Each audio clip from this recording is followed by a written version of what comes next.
Good morning. આ વખતે આપણે બે સંખ્યાનો સરવાળો કરવા માટેનો ફ્લો ચાર્ટ જોયો હતો, બરાબર. હવે આપણે જોઈએ બે સંખ્યાની કિંમત બીજા સાથે બદલવા. તો તમારે પહેલાં લોજિક વાપરવું પડે કે આપણે બે સંખ્યાની કિંમત એકસાથે બદલવી હોય તો શું કરીએ. હવે આપણે એક ઉદાહરણ જોઈએ કે આપણી પાસે બે વાટકા છે અને આપણે એ બે વાટકાની સામગ્રી એકબીજા સાથે બદલવી છે. તો આપણે વિચારીએ કે આપણે એકબીજા સાથે બે વાટકીની સામગ્રી બદલવી હોય તો આપણે શું કરીએ, બરાબર ને. અહીંયા હું તમને ડ્રો કરીને દેખાડું. આ વાટકી નંબર 1 છે, આમાં ચણા ભરેલા છે સપોઝ, અને એક અહીંયા બીજી વાટકી છે, આમાં મગ ભરેલા છે, અને એક આપણી પાસે ખાલી આપણી પાસે બે વાટકી છે, બરાબર. હવે આપણે આ બીજ એકબીજા સાથે બદલવું હોય, આ મગ છે આમાં લઈ જવા હોય અને ચણા છે આમાં લઈ જવા હોય તો આપણે શું કરીએ. તો આપણે એક ખાલી વાટકી જોઈએ ને, એ આપણી પાસે એક ખાલી વાટકી હોય તો બદલી શકીએ. આપણી પાસે એક ખાલી વાટકી હોય તો આપણે શું કરીશું, ચણા છે આમાં નાખી દઈશું એટલે ચણાની વાટકી ખાલી થઈ ગઈ. પછી મગ આમાં નાખી દઈશું, મગ, બરાબર, અને તો મગની વાટકી ખાલી થઈ ગઈ અને મગ જતા ચણાની વાટકીમાં આવી ગયા. અને હવે આમાં ચણા ભર્યા છે ખાલી વાટકીમાં, એમ આપણે આમાં આવી દઈશું, બરાબર.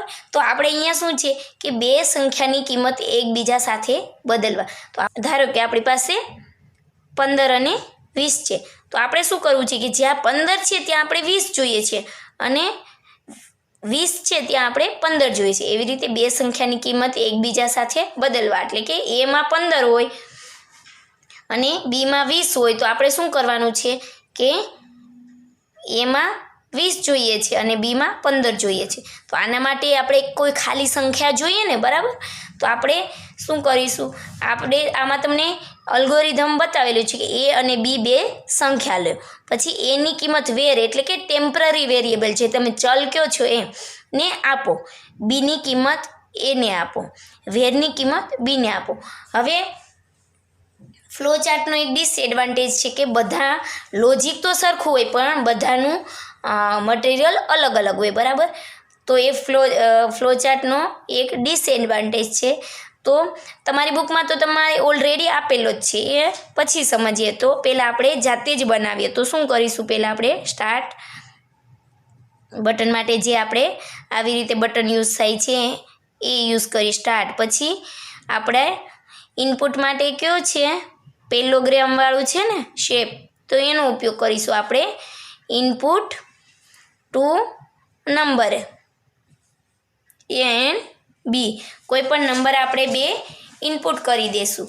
પછી શું કરીશું, હવે આપણે પ્રોસેસ માટેનો શેપ યુઝ કરીશું.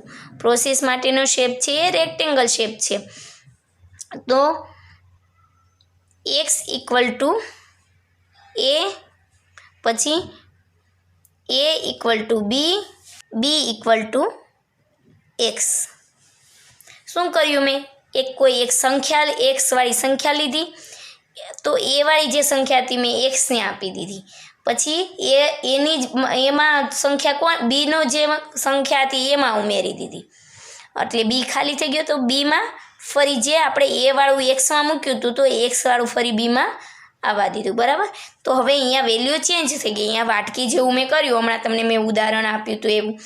હવે અહીંયા આઉટપુટ માટે પેલોગ્રામ જેવો શેપ છે ને, તો આ થયું આઉટપુટ માટે. આપણને શું આઉટપુટ મળ્યું, તો પ્રિન્ટ આપણે એ અને બી પ્રિન્ટ કરાવી શકીએ, બરાબર. આપણે અહીંયા વેલ્યુ ચેન્જ કરી નાખી છે એટલે. અને એન્ડ.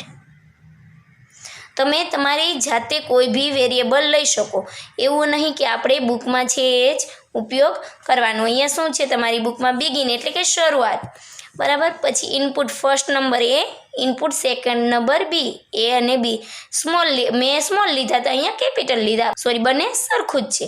હવે વેર = એ, તો એમાં જે વેલ્યુ છે વેરમાં જતી રહે. a = બી, બીમાં જે વેલ્યુ હતી એમાં જતી રહે. અને બી = વેર, તો વેરમાં જે વેલ્યુ હતી બીમાં જતી રહે.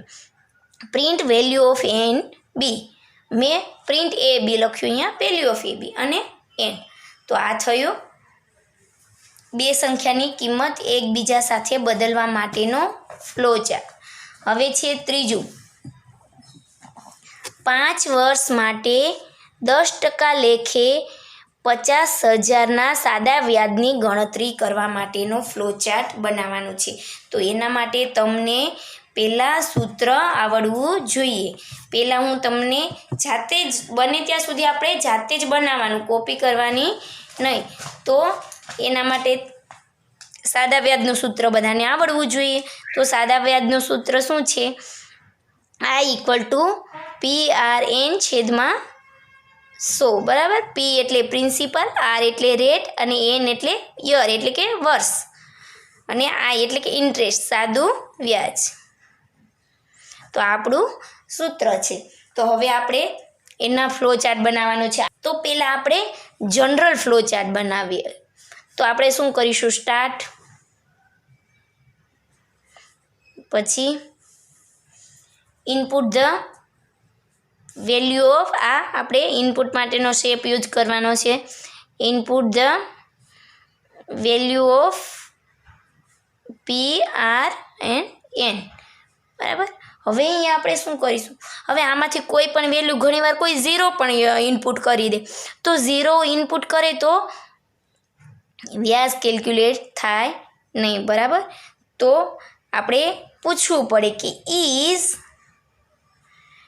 P = 0. બરાબર. તમે ત્રણેય એકસાથે બી પૂછી શકો અને 1 by 1 પણ પૂછી શકો. તો એકસાથે પૂછવું હોય તો હું તમને અહીંયા બતાવું. તમારી બુકમાં અલગ અલગ છે એટલે હું તમને અલગ અલગ કરીશ, પણ એકસાથે પૂછવું હોય તો આપણે આવા શેપની અંદર પૂછી શકીએ. Is P = 0 and I = 0 and R = 0.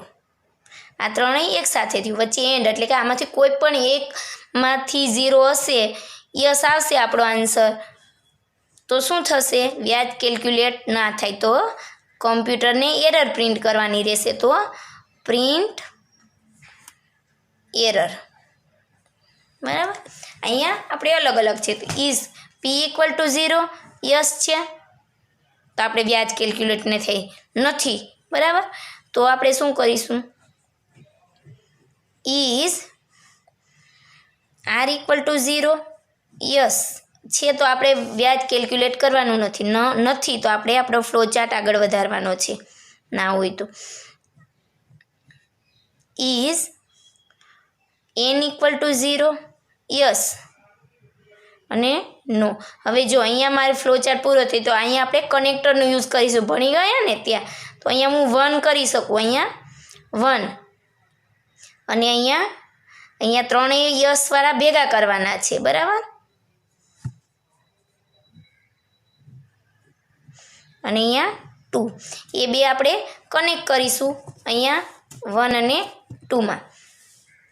તો 1માં શું હતું? નો વાળો ભાગ હતો કે કોઈ 0 નથી, અને 2માં યસ વાળો ભાગ હતો ને, યસ છે. તો આપણે આઉટપુટ શું આપીશું? આઉટપુટ માટેનો પહેલો શેપ યુઝ કરીશું અને પ્રિન્ટ એરર, અને અહીંયા આપણો ફ્લો ચાર્ટ એન્ડ થઈ જશે. એન્ડ.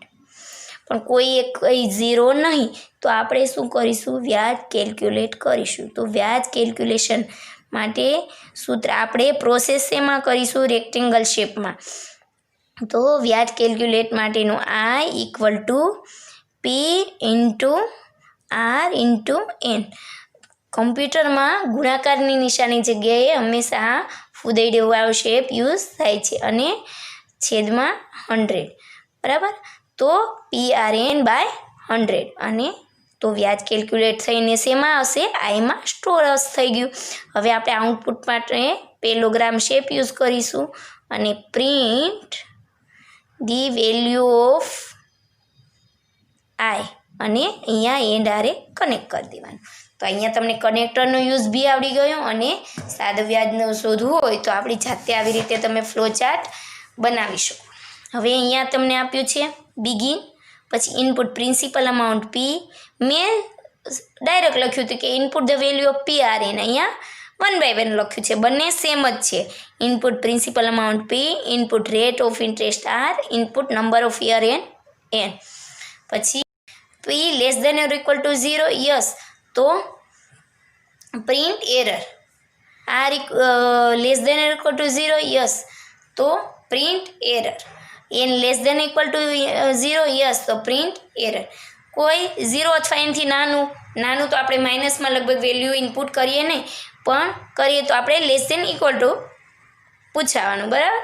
તો લેસ દેન ઇક્વલ ટુ હોય તો આપણે એરર પ્રિન્ટ કરવાની, નહીં તો નથી તો આપણે શું કરીશું, I ઇક્વલ ટુ PRN/100 અહીંયા ઇન્ટરેસ્ટ કેલ્ક્યુલેટ કર્યો અને પ્રિન્ટ વેલ્યુ ઓફ I અને અહીંયા N. તો આવી રીતે આપણે સાદા વ્યાજ માટેનું ફ્લો ચાર્ટ બનાવી શકીએ.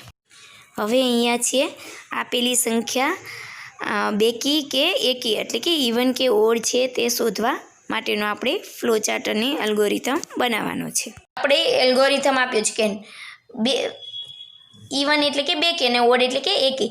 તો નંબર કોઈ પણ આપણે સંખ્યા લેવાની છે એને 2 વડે ભાગવાની છે. આપણે કોઈ પણ બેકી સંખ્યાને 2 વડે ભાગતા આપણને શેષ 0 મળે, બરાબર. એટલું લોજિક આપણને યાદ રહેવું જોઈએ. તો હવે અહીંયા 2 સંખ્યા લીધી છે, એને 2 વડે ભાગો, તમને મળશે કોટિયન્ટ ઇક્વલ ટુ 2, એટલે આપણને એક નવો નંબર મળશે. નંબરની કિંમત જો નમ માઇનસ ન્યૂનમ ઇક્વલ ટુ 0 હોય તો બેકી સંખ્યા છે ઇવન, માઇનસ ન્યૂનમ ગ્રેટર દેન 0 હોય તો એ છે ઓડ. હવે અહીંયા તમને ફ્લોચાર્ટ બતાવેલો છે. હવે બિગિન એટલે શરૂઆત કરીએ. ઇનપુટ નંબર, બિગિન એટલે શરૂઆત, ઇનપુટ એટલે નંબર. હવે અહીંયા પૂછ્યું છે કે નંબર ઇક્વલ ટુ 0 છે, યસ, તો આપણે એરર પ્રિન્ટ કરવાની. હવે 0 નંબર નથી તો આપણે અહીંયા પ્રોસેસ કરેલી છે. શું કર્યું, કોઈ સંખ્યા આપણે ઇવન છે કે ઓડ, અહીંયા તમને થોડું ડિફિકલ્ટ લોજિક આપેલું છે. અહીંયા આપણે પ્રેક્ટિકલ પણ જોતા જઈએ. અહીંયા શું, કોઈ નંબર લો અને નંબર ડિવાઇડેડ બાય એટલે ક્વોટિયન્ટ. તો અહીંયા આપણે સપોઝ 5 લીધા તો બાય 2 કરીશું, તો અહીંયા ક્વોટિયન્ટ એવું લખેલું છે. તો અહીંયા ભાગફળ અહીંયા સેવ થશે. ભાગફળની અંદર શું આવશે, તો આ થયું ભાગફળ, તો એ અહીંયા ભાગફળની અંદર આવી જશે, બરાબર. એટલે અહીંયા 2 આવી જશે ક્વોટિયન્ટની અંદર. પછી શું છે, ન્યૂનમ ઇક્વલ ટુ કોટિયન્ટ ઇન્ટુ 2, એટલે હવે આપણે એક નવો વેરિયેબલ લેવાનો છે. એમાં ન્યૂનમ લીધું છે, હું XYZ કોઈ પણ લઈ શકું, એમાં ન્યૂ નંબર એવું લીધું છે, બરાબર. તો ન્યૂ નંબર ઇક્વલ ટુ શું કર્યું છે, જે આપણે કોટિયન્ટ આવી ઇન્ટુ 2, બરાબર. એટલે મારે અહીં Q ઇન્ટુ 2 એવું લખ્યું છે. આપણે શું મળે, આપણે 5 લીધા હોય તો આપણે શું કરીશું, Q ઇન્ટુ 2 કરીશું એટલે આપણને 4 મળે. 5 લીધા હોય તો આ તો હું એક્ઝામ્પલ આપું છું ને અહીંયા આપણે સમજાવવાનું છે. પછી શું છે, ડિફરન્સ ઇક્વલ ટુ, હવે ડિફરન્સ લેવાનો છે નંબર અને માઇનસ ન્યૂનમ. તો આપણે ડિફરન્સ એટલે કે તફાવત, તફાવતની અંદર શું થશે, આપણો નંબર, જે નંબર છે એ માઇનસ ન્યૂ નંબર, એને ન્યૂ નંબરમાં શું છે, તો આપણે જે ભાગફળ હોય એ ગુણ્યા 2, તો આપણે અહીંયા ભાગફળ ગુણ્યા 2 કર્યું એટલે 4 મળ્યા હતા.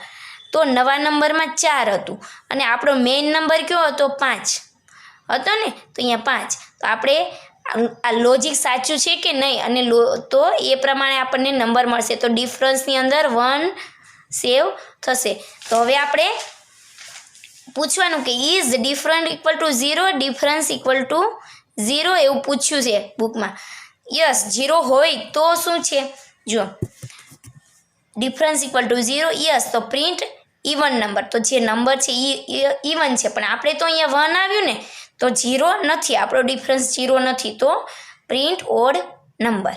તો ઓડ નંબર આવી ગયું ને. તો આ થયું. હવે આપેલી 2 સંખ્યામાંથી મોટી છે કે નાની, તો આપણે 2 સંખ્યા લેશું. કોઈ પણ XYZ, અહીંયા X ને Y લીધી છે, આપણે AB પણ લઈ શકો, તમે ગમે એ ધારી શકો, બરાબર. આ છે પેરેલોગ્રામ, જે આપણે ઇનપુટ શેપ માટે યુઝ થાય છે. પછી આ ડિસિઝન માટેનો યુઝ થાય છે. Compare X and Y, X and Y ને કમ્પેર કરવાના છે, બરાબર. X greater than equal to Y મોટો છે, યસ, તો પ્રિન્ટ X ઇઝ ગ્રેટર. અને X less than equal to Y, yes, તો પ્રિન્ટ વાય ઇઝ ગ્રેટર એટલે કે મોટો છે. બેમાંથી લેસ દેન નથી, ગ્રેટર દેન નથી, તો શું આવશે? પ્રિન્ટ બોથ આર ઇક્વલ, અને પછી અહીંયા આવશે એન્ડ. તો આ નંબરને કમ્પેરિઝન કરવા માટેનો ફ્લો ચાર્ટ છે. હવે તમારી ચોપડીમાં જે છઠ્ઠો આપેલી 3 સંખ્યામાંથી મોટી સંખ્યા શોધવા માટેનો બધા તમારે વાંચવાનો છે. હું નેક્સ્ટ ટાઈમે તમને સમજાવીશ. Thank you.